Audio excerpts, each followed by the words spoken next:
I was never going to be a musician. I always knew I was going to do something different, but not like music. But something entertaining people. I've been an entertainer my whole life. I used to be the class clown and I used to entertain people. When relatives come to the house, they call PK, which is not my government name. But they call PK to come and entertain people, stuff like that. So I always knew I was going to be an entertainer, but not like a rapper.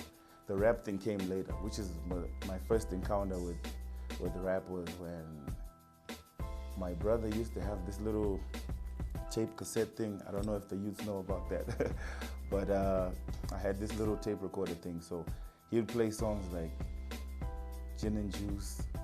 So it was B.I.G., Bone Thugs, those kind of people.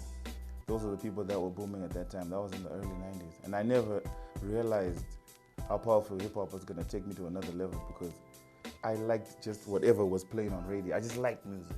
And then from there on, the first real rap record I heard that I liked, it was something by Tupac, but I can't remember what song it was.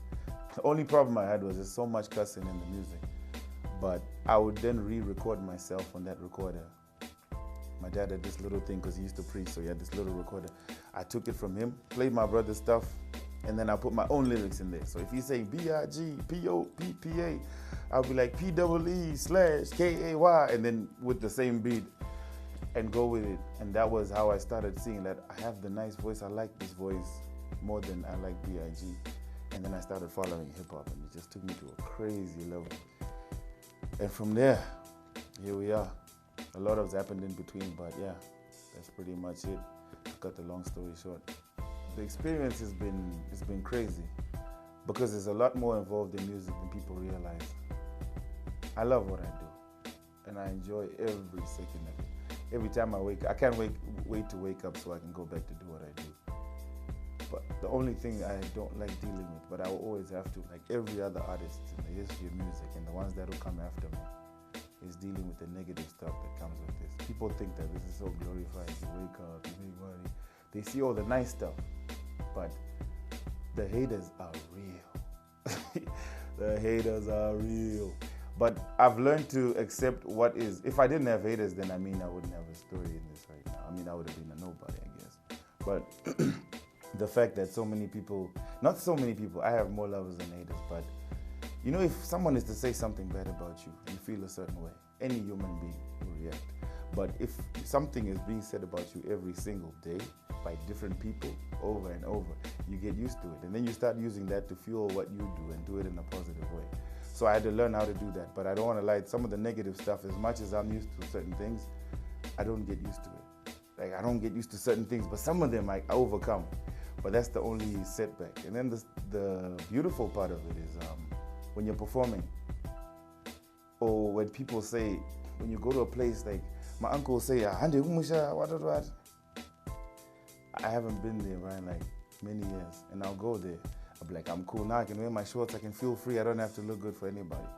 And then I'll get to a growth point, and people are like, and they're lifting me up, I'm like, wow, this is the kind of impact that we have over people's lives, bro. In a place like this, I've never been here. I didn't sell my music to these people. I've never performed here. I'm in the deepest, darkest side of Africa. But people know me. That's the beautiful thing. It's something you can't buy, even when you're on stage. And then I say things like, everybody move to the side. And then everyone goes here, leaves that part empty. Let's go to the side. That's amazing, bro. That kind of command. I get so excited. I broke my leg on stage over there. I was so happy. I was enjoying myself, and I lost it, and I dislocated my knee, went to the back, and I put it back, continued performing. After that, I had another show. That was last year, and that's why I've been out the game for a couple of months, maybe about almost a year now. I think a year, yeah. But I've been putting out records, but performances have been put to the side because of that. But if you break your leg doing something you love, then there's something special about it. So I'm enjoying what I'm doing. Nema monya, hey, topigwa nema monya. Hey, nema monya, hey, topigwa nema monya. Hey, nema monya, hey, topigwa nema monya. Hey, nema monya, hey, topigwa nema monya. Hey, Yes, who's back at the top? Mawane. Get up to the watch. Mawane. Anzi tizuma chak mawani. Chaks better turn the beat up. Ona chakora tinaro. Ona tinde shipodoro. Ona ma baby